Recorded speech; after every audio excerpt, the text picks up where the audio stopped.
apa yang ditetapkan adalah dia perlu atas tarian tu adalah kurang daripada 30%. Ini dimaksudkan bersemuka. Okey. Dia involve talian online, tetapi tak boleh lebih 30% sebab dia di bawah kategori bersemuka. Bersemuka.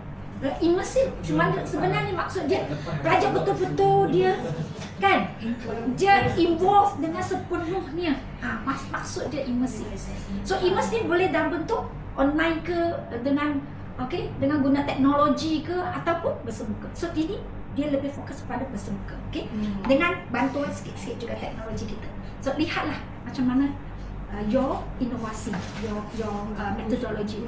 Lepas tu pembelajaran imersif teradun. Yang teradun ini, di mana dia mengendalikan, dia minta pengendalian khusus tersebut, pembelajaran tersebut atas talian kena involve at least 30% hingga 79%. So dia kena kira, macam mana kira 30% hingga 79%? Lihat SLT, student learning time dalam kos awal dalam silibus kita. Itu kena kira balik lah. So tak boleh lebih ni. Kena ikut ini. Akri juga sangat-sangat stress about this penglibatan tu. Sebab ada calon peserta yang dia salah masuk kategori disebabkan ini. Dia disqualified. Sangat sayang. Dia mohon misalnya teradun ini dia masuk dalam bersemuka dah. Dia nak masuk teradun tak ikut kriteria lah. So lepas itu kita lihat arif. Kita lihat ciri-ciri anugerah arif. So di sini penggunaan teknologi terkini seperti video, VR, virtual reality, AR, augmented reality, AI semua ni perlu melibatkan penggunaan inovasi dan teknologi ni perlu adalah yang di mana boleh meningkatkan keterlibatan pelajar. Lepas itu fleksibel dalam pembelajaran. So fleksibel lah, arif ini dia rujuk pada fleksibel. Bentuk record instructional yang membolehkan akses pembelajaran yang lebih terbuka, menyesuaikan dengan keperluan pelajar dan mendukung pembelajaran kendiri. Last sekali adalah keberkesanan. Ini semua kena ada bila dalam kita nak masuk ni, kena ada tiga-tiga semua kategori ini lah. Kita kena justify dalam permohonan tu, kena tulis. Keberkesanan dan impak ni sangat penting lah. So apakah pencapaian, ke arah pencapaian CLO itu, adakah dia berkesan dan membawa impak yang tinggi lah, meningkatkan pemahaman inovasi prestasi pelajar melalui kaedah yang inovatif. Last sekali, lepas tu perlibatan aktif pelajar, pematuhan kepada keperluan kurikulum.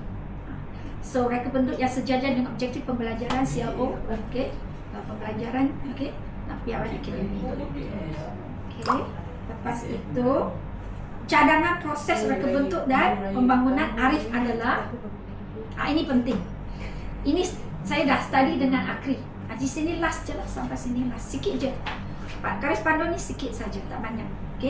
So perancangan dan analisis, maksud dia need analysis.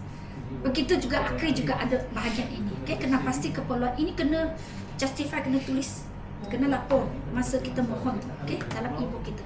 Rancangan dan analisis keperluan, kena pasti keperluan tu apa kecabaran, apakah masalah, kena pasti tahap pemahaman, gaya pembelajaran dan keperluan pelajar yang sebenar. Lepas tu menetapkan teknologi atau pendekatan instruksional yang sesuai, cadangkan. Rancangkan objektif pembelajaran dan hasil yang diharapkan. Ini adalah perancangan, peringkat perancangan. Lepas tu perlu menyebut tentang pembangunan reka bentuk instruksional. So apakah ini adalah maksudnya di peringkat design and development. Pendekatan, dia fokus pada pendekatan pengajaran tu dan dalam pembelajaran pelajar, bangunkan kandungan yang interaktif dan menarik, pilih platform atau alat digital yang sesuai bagi penyampaian pembelajaran bagi menyampaikan faham pembelajaran. Lepas tu pastikan reka bentuk instruksional adalah inklusif dan boleh diakses oleh semua pelajar. So semua ni, whatever platform yang kita pakai nanti, kena lapor dalam report kita lah, e-book kita lah, sama ada you screenshot atau sampai dalam bentuk video. Platform itu kena sampaikan, kena terangkan itu. So lepas tu pelaksanaan, apa yang kita bangunkan, apa yang kita design tu mesti dilaksanakan, wajib dilaksanakan. Ini adalah peringkat implementation. Okay, implementation. Akri juga ada bahagian ini. Okay, so laksanakan. Okay, lepas tu dapatkan feedback student, penilaian. Okay, penilaian student kan. Bila pelaksanaan kena ada, kalau involve pelbagai, boleh involve pelbagai kaedah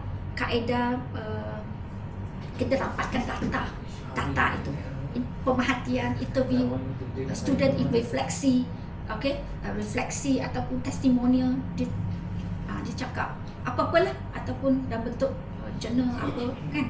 So ini semua sebagai bukti pelaksanaan. Dan juga kalau ada data, tafsirkan data itu, tafsir dengan guna SPSS ke, semua kena ada lah. Semua ni perlu lakukan. Laksanakan reka bentuk instruction dalam kelas, strategi penyampaian pegesan guna kaedah interaksi yang maksimum melibatkan pelajar seperti pembelajaran berasaskan masalah, pembelajaran teradut, pakai blended learning, flipped classroom. So dia macam kajian sebenar, tetapi Arif dan Akri dia nak kita terang dengan detail-detail. Kalau kita involve dalam conference kan, paper kita tak detail sangat, kita hanya lapor ni je. Sekarang ni Akri nak bukti sebenarnya. Dia nak bukti. Dalam dokumen dia memang nak detail. Nanti saya tunjukkan macam mana detail. Whatever yang involve setiap satu peringkat, buktikan. Dia nak lihat evidence. Semua ni boleh upload juga dalam dia punya sistem speaker. Macam tu lah. Penggunaan teknologi maksimum, memastikan teknologi dimanfaatkan secara efektif dan bukan sekadar tambahan kepada pengajaran konvensional. Okay. Lepas tu ni. Ini penting. Ini bahagian dia penting. Kena memantau kepekesanan maklum balas pelajar dan pemerhatian pengajaran seperti yang mana saya sebut tadi. Menyediakan bimbingan berterusan melalui forum consultation dalam talian atau sesi refleksi perkara. Ini adalah cara macam mana kita nak dapat maklum balas pelajar. Kena simpan bukti, data semua tu. Kena simpan. Okay, contohnya maklum balas itu bahagian ini melibatkan pengumpulan data before and after. Kena ada pre and post supaya kita dapat lihat perubahan tu, kesan impak tu. So better you buat pre macam mana kat dia punya pencapaian. Lepas tu post. Itu saya ada buat lah masa dulu. Dan di sini dia ada tulis jugalah. Okay? Lepas tu dah post, perlu ada melakukan penyesuaian atau berdasarkan cabaran dan kekanan yang dia dihadapi. Penambahbaikan apakah cara. Kalau boleh satu lagi. Ni. dia nak pemantauan pelaksanaan itu berentas kohort. Lagi bagus. Peluang menang lagi tinggi. Berentas kohort. Ini bukan satu kohort je tapi dua kohort. 2 semester ke macam mana dulu. Apply, laksanakan, dapat feedback dan semua tu. Ya macam tu lah. Kalau tidak sekurang-kurangnya at least satu kohort lah macam tu. Okay? Itu ada di, that means dia transferable and scalable. Boleh dipindahkan dalam satu, okay? Boleh generalize dalam satu lagi kajian yang lain. Okay? Lepas tu last penilaian dan penambahbaikan. Okay? Kaedah penilaian berkesan, gunakan pelbagai instrumen penilaian seperti maklumat pelajar, seperti yang saya kata, analisis data prestasi pelajar sebelum dan selepas pelaksanaan, as I said tadi. Okay? Pemerhatian juga, okay? Pengajaran oleh rakan kerja atau pelbagai bidang. Kita cuba pakai untuk buat observation. Itu testimonial jugalah, kan? Lepas tu kajian tindakan, gunakan ini, cara ini, kaedah ini untuk menyesuaikan dan buat penambahbaikan reka bentuk dan instruction dan pasangan data yang dikumpulkan. Okey. Lepas tu laporan impak dan dokumentasi. So merekodkan kejayaan dan cabaran dalam melaksanakan Arif untuk rujukan masa depan atau sebagai contoh amanat terbaik. Cadangan penambahbaikan. Kena pasti ruang untuk inovasi dan penyelarasan berterusan dalam penggunaan teknologi dan strategi pengajaran. Itu cadangan penambahbaikan kena tulislah. Okey. Seperti mana yang kita buat dalam apa-apa research lah, kan? for the future, cadangan for masa depan. Apakah limitation kita, apa yang kita boleh laksanakan pada masa depan. Itulah dia. So dia setakat ini saja dia ada. Okay, setakat ini saja dia ada. So tak detail sangat. Okay, tetapi untuk mengetahui apa yang detail di sini, kita lihat akri. Dia ambil akri saja. Semua dia ambil akri. Sebab di sini saya dah kaji. So ini summary dia lah. Ini kriteria penilaian summary dia lah. Dia lihat dari segi 4 segi, dari 4 bidang kriteria ni. Tetapi dia tak detail lah. Okay? So latar belakang ni perlu ada lah. Seperti, actually ni ada summary apa yang saya terang tadi. Dia letak di sini. Okay? Semua ada. Benda ni sama je. Okay? Apakah yang satu ini adalah ni analisis apa masalah, apa cabaran, kena rasional dia letak di sini lah. Okay? Matlamat yang nak capai, okay? Objektif. Lepas tu strategi, apakah pendekatan seperti mana yang saya kata tadi lah. Okay? So ini dari segi strategi, metodologi. Okay? Dan yang penting di sini, as I said tadi, menilai sejauh mana pendekatan ini boleh disesuaikan dalam pelbagai konteks, okay? Serta diperluaskan ke skala yang lebih besar, scalable. Dan projek ini mempunyai nilai kebolehpindahan, transferable, dan kebolehan yang tinggi yang akan diberi keutamaan inilah. Okay? Dia ada peluang, okay? Supaya kita bukan saja boleh apply dan khusus ni, tapi khusus lain. Dan skill yang lebih besar kepada poli lain, universiti lain. Macam tu. Dia nak lihat ini, akri juga. Kalau implementasi kita ada involve ni lagi bagus lah. Macam projek kita kan, kita juga dilaksanakan di satu poli yang lain. Kita dapat feedback data juga. Ini lagi bagus. Ini dah memenuhi dia punya kriteria.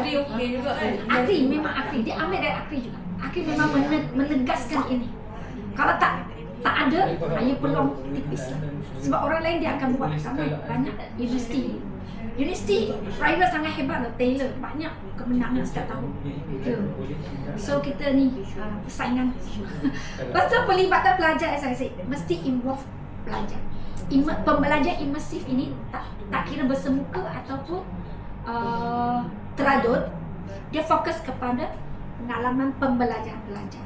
Kita kena korek apa pandangan mereka dalam proses pembelajaran ini. Hasil dia, okay, if efektif ke, kognitif ke, lihat semua dari semua segi. Ini fokus ini dah. Another kategori adalah dalam akri adalah kategori pengajaran transformatif. Pengajaran transformatif tak ada dalam arif lah. Semua persyarat juga boleh masuk. Ini adalah lihat kaedah penyampaian, kaedah pengajaran persyarat. Itu fokus kepada persyarat. Yang pembelajaran imersif ini fokus pada pelajar. So kalau antara kita ni kebetulan kita punya kajian boleh masuk ni pengajaran transformatif, nanti saya akan terangkan masuk situ. Dia fokus kepada kaedah pengajaran kita, fokus kepada lecturer. Kita ada peluang SIC. Betul lah. Okay. So ini lah. Lepas tu kekesanan ini kita dah cakap lah. Okay, impact dia before and after. Okay, semua ni kena ada lah. Okay. Before and after, selepas, sebelum. Okay. Pengalaman pembelajaran peserta strategi yang digunakan. Menilai perubahan sikap pelajar selepas pelaksanaan. As I said, perubahan sikap pelajar. Melihat impaknya terhadap pembelajaran dan perkembangan mereka. That's why I said yang Arif ni fokus pada pelajar, pengalaman pelajar. So ini adalah Arif sistem online dia. Kalau nak mohon kena masuk sini. Okay? Dan saya sudah kaji. Setiap satu ni sama dengan akri. Saya dah check section by section dah. Sama lah seperti dalam akri. Okay? Bagai dia punya abjad pun sama. A, B, C, D pun sama. Sebab saya buat dengan checklist di sini. Dia sama. Ini akri. Ini Arif. Dia sama. So jangan risau. So semua ni layaklah terus ke akri. So first, apa yang penting adalah sebenarnya borang ni sangat penting. Begitu juga dalam akri. Akri kita sistem tu panggil SPACA. Ini panggil sistem apa? sistem? Ada nama sistem tu tak? Belum. Ini belum lah. Okay. So dia lebih kurang so ini adalah borang permohonan kita. Dulu kita menulis. Okay. Lepas tu sekarang ni semua online. So ini sangat penting. Kita memang menilai ini. Lihat macam mana justifikasi kita terhadap permohonan itu lah. Okay. So ini sangat penting. Pertama sekali ada nama ahli kumpulan. Letak di sini. Ahli kumpulan ni bukan boleh terdiri daripada saya tak berapa tahu Arif, tapi saya lihat dari Akri lah. Untuk Akri, ahli kumpulan ni boleh jadi bersyarat dari institusi yang sama ataupun berlainan. Okay? Tetapi kalau menang, dia letak nama nombor satu itu. Institusi bagi calon yang nama yang berada di tempat pertama tu. Macam saya kan tahun tersebut masa saya menyertai pada 2019, saya masa tu kita sekarang ni this ada je punya online jerawat online ada. Masa tu kita kena pergi ke JPT. Saya habis itu ambil cuti rehat, tanya apa kehendak mereka. So satu saya tanya adalah sebab member saya daripada institusi yang berlainan, boleh ke? Dia cakap macam tu boleh, tapi pemenang untuk nama pertama. So member saya Universiti Malaya. My supervisor PhD supervisor di UM. Yang ketiga adalah bersyarat dari Australia. Australia yang kebetulan masa dia kenal lah. Memang my supervisor dia ke Australia untuk sabbatical, dia kenal dia. Lepas tu bawa sekali kita buat projek lah. So dia yang jadi pakar rujuk expert kita lah, team kita untuk VR tu, virtual reality. Dari situ saya kenal what is VR. Masa tu sebelum COVID 2019. Saya punya projek saya laksana akhir tahun 2018. Sebenarnya tak target untuk apa-apa pertandingan pun masa tu. Lepas tu kita dah laksana buat, kebetulan ada Akri. So my supervisor kata okay, jom kita sertai ini. So nama yang masuk yang menang is Pisces lah. Macam tu lah. Okay. So ini penting lah. Dan ada satu lagi kriteria, kalau bukan pesara boleh tak?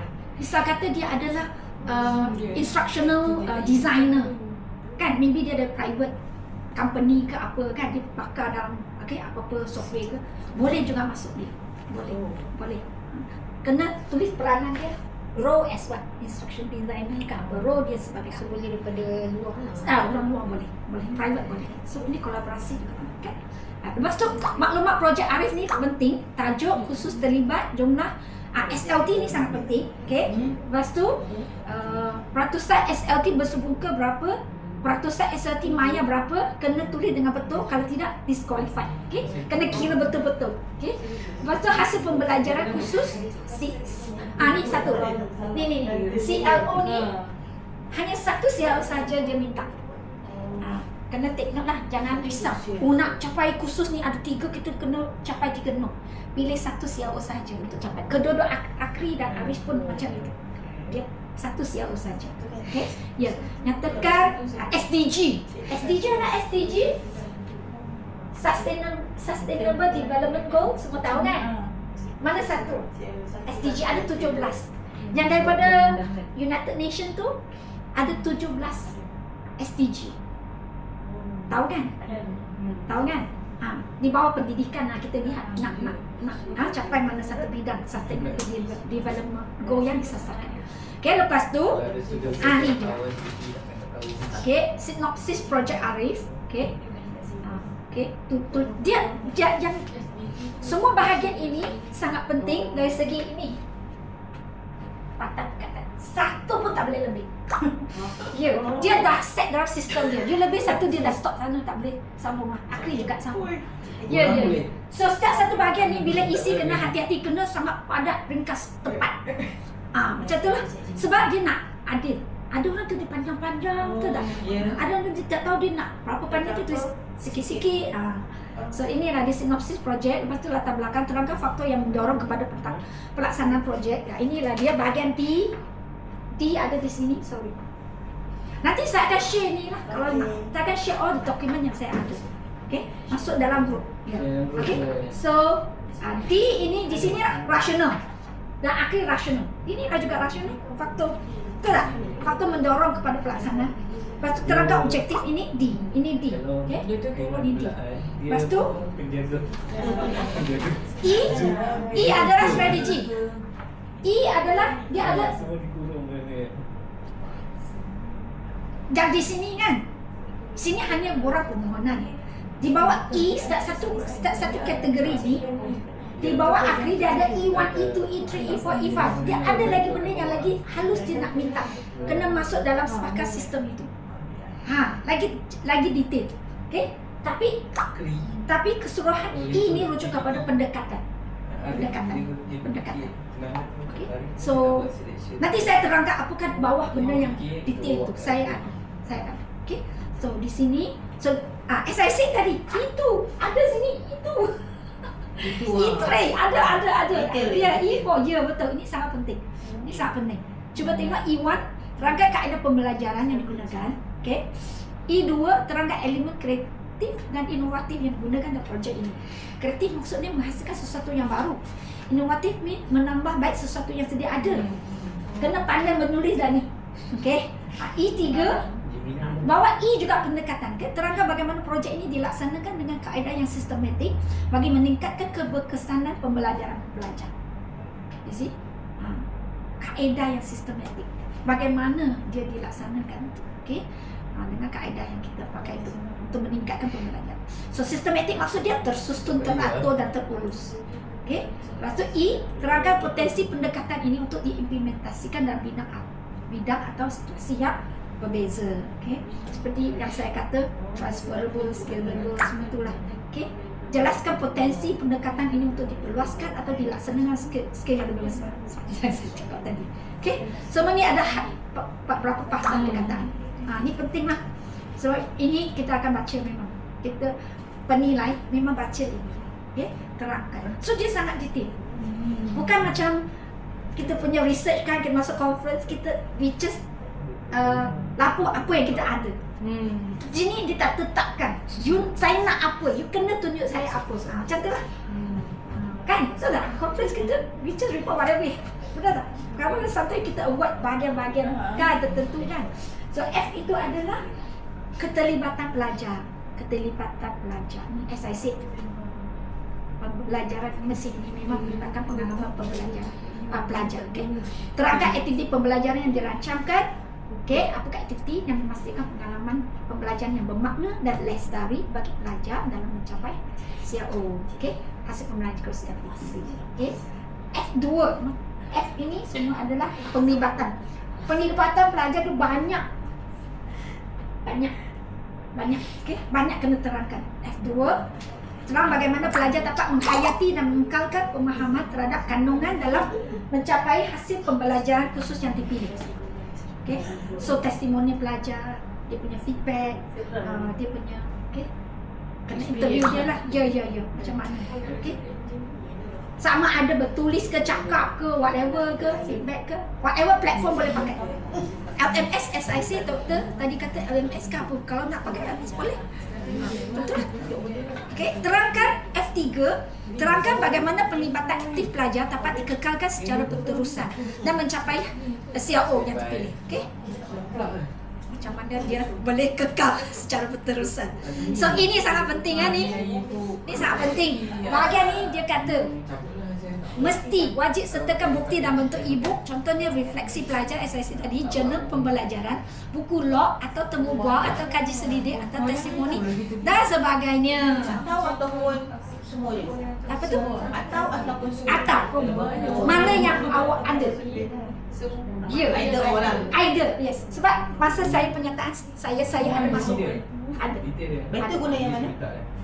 Mana yang boleh impress itu penilai. Macam tu lah. Saya ada pengalaman saya masa tu adalah pelajar ada refleksi, dia ada tulis ada, lepas tu interview ada, lepas tu saya buat lagi rakaman dengan Wan Dani tolong saya cari student masuk ke TECC dengan tu kita rakam cari student. rakam dia cakap apakah pengalaman pembelajaran itu. So Puan Dani tolong saya hasilkan video tu juga, dia rakam untuk saya. Saya so appreciate atas bantuan. Sebab masa saya dapati saya masuk pitching, itu pitching perlu lah. Okay, so saya kesuntukan masa. Tetapi sekarang bukan pitching pun sudah dia nak minta semua ni. Ya, sudah minta. Ya, betul. So masa pitching saya tambah video lah, Tapi sekarang nak tambah video tak ada masalah. Sebab semua peserta pun buat macam tu. Apa yang saya menilai video. Nanti kita akan ada video kita boleh tengok, nanti kita share. Saya share video pemenang Johan dan Nek Johan. Setiap tahun ada. Actually online ada. Nanti saya tunjuk. 2024 25 dia tak naik lagi. Okay, lepas tu berhabis lagi G, keberkesanan terhadap pembelajaran pelajar, sama G juga, Akri juga. Okay, so jelaskan aspek peningkatan pengalaman pembelajaran pelajar khusus pada pencapaian hasil itu siapa yang dipilih lah. Peningkatan pengalaman pembelajaran, keberkesanan terhadap pembelajaran pelajar. Kena pandai menulis lah ni. Jelaskan strategi pendekatan yang digunakan untuk meningkatkan kemahiran pelajar kepada si yang terpilih. Inilah, jelaskan. So G ini adalah moto buktikan keterlibatan pelajar. Okay? Perubahan sikap selepas projek ini. Itu peningkatan kemahiran dia lah. I'm sure semua ni pakar-pakar di sini ada. Kan? Cuma kita adapt research kita dengan kehendak Akri je. Sebab dia sangat detail. Okay? Itulah dia. So, inilah dia bukti-bukti penilaian penterusan. Ini bahagian G ni lah dia mintanya. Penilaian penterusan, keputusan peperiksaan ujian, pre and post test, okey. Okey, ini masukkan, okey. So, perlu jalankan lah. Okay, at least 1 semester ke 2 semester melepas kohort lah. Lepas tu, anugerah dan pengiktirafan pelajar. Kalau pelajar masuk kan, masuk pertandingan FYP ke apa kan, ini masukkan anugerah. Okey. Prototip penerbitan daripada pelajar, penilaian pelajar, kisah kejayaan pelajar, refleksi pelajar dan sebagainya. Ini bahagiannya pencapaian. Ya, G ini. Okey. Bahagian G. Keterlibatan dan kelestarian impak ke atas pembelajaran pelajar. So inilah dia minta. Berakhirnya di sini Akri. Baru Arif. Belum lagi masa Akri. So Arif. So inilah dia dua kategori tu, dia minta ini. Tapi dia tak detail. Yang minta di sini lah sebenarnya orang ini yang kena pandai-pandai isi lah. So kena memang kena bincang dalam member kita macam mana kita nak polish ayat-ayat kita. Okay, supaya nampak ada standard lah macam tu. Okay, sekarang so far Arif ada soalan tak? Arif. Saya nak tanya. Ya. Sebab tak pernah masuk dan pernah involve. Boleh nampak sikit-sikit lah. Tadi saya ada maklum kita pilih hanya satu syllabus saja. Ya. Okey, kalau saya dalam satu syllabus tu, dan kalau tadi saya dengar juga ada Dr. Camak sebutkan syllabus baru, modul baru yang diajar. Itu kategori lain, bukan di bawah Arif. So ini tak apalah subjek apa-apa yang apa-apa problem. Apa-apa. Katalah dalam satu syllabus kita ada beberapa chapter. Okay, kita pick one chapter only. Depends on CLO. CLO dia merangkumi topik apa, cover itu je. Kan selalu topik kita go according to CLO kan, ini CLO apa, melibatkan topik-topik tersebut. Macam tu. So, kalau saya ambil satu topik pun boleh. Itu sebab dia dah sejajar dengan CLO, satu CLO. Macam tu. Ada soalan? Okey. Kita lihat dah. So ini yang saya ada apa-apa soalan tadi nak tanya? Setakat ni tak. Itu Arif. Boleh share Yang tadi saya tengok ni dia yang last ni kan. Bukti tu dalam bentuk e-book. Boleh sharekan macam mana yang kita macam pernah buat. E-book. E-book. Nanti saya akan share konten dia. Konten tu itu dalam bentuk itu bukti saja saya. Sini lah. Saya rasa penyampaian e-book itu susun according ini. Itu saja. Susun ikut ABCD semua ni. Susun ikut ni. Dalam whatever bentuk yang you rasa best. Susun ikut ABCD. Sebab dulu saya pun susun macam tu. Nanti saya share saya punya. Ha. Hmm. Catat Ya, itu kalau pengalaman anda- saya lah. contoh Saya kalau- saya ikut ni.